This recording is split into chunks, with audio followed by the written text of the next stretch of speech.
moi c'est Antoine Simon, professeur de PS au collège Paul-et-Loire, vers Montargis. Et moi c'est Julien Joyeux, pareil, collège, même collège qu'Antoine. En fait c'est l'année dernière, on a participé déjà à une étape entre Orléans et Montargis et on voulait recommencer cette année pour la même occasion et sur un autre endroit en France. Donc c'est des élèves qui sont inscrits à l'association sportive du collège. On a pris que seulement 7 élèves aujourd'hui, mais on aurait bien plus qui étaient motivés à venir.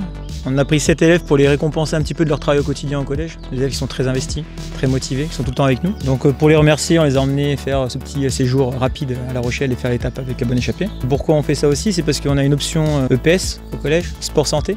Et du coup ça va totalement avec ce qu'on vise comme objectif. On en profite par la même occasion et je pense qu'on va le faire chaque année.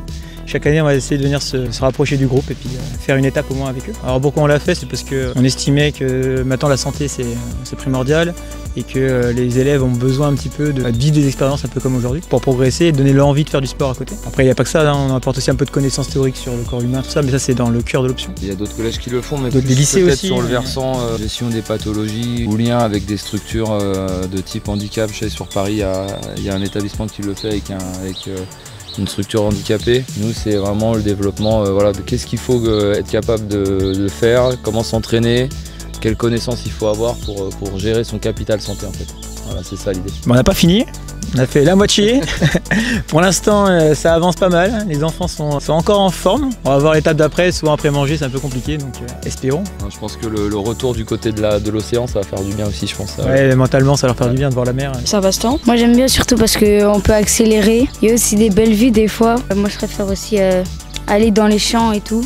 Comme ça, il y a plein de bosses. Des fois, c'est dangereux, mais c'est pas grave. Moi, j'aime bien parce qu'on est en groupe et qu'on avance ensemble. On peut discuter et en même temps, on profite de ce qu'on fait. Les anecdotes, elles arrivent après. Quand on se rappelle et qu'on se dit tu te souviens de ça et tout, elles n'arrivent pas tout de suite. Ce qu'il y a à mettre en avant, c'est l'énergie de l'association. Nous, on a connu presque par hasard l'année dernière l'itinéraire qui était proposé. Et c'est vrai que d'être capable de se remobiliser tous les ans pour recréer des itinéraires, etc., c'est vraiment bien. Ça doit prendre beaucoup de temps. Il faudrait presque que nous, derrière, on soit capable de coupler ça avec des espèces de mini-conférences la veille de la sortie pour expliquer vraiment aux enfants le rôle de l'asso, pourquoi ils font ça tous les ans et quel est l'objectif au fait de revenir tous les ans, quoi. Ça pourrait être bien ça. Déjà merci la bonne échappée de faire ça parce que du coup ça nous réunit et du coup on passe plus de temps entre nous et on apprend des nouvelles choses.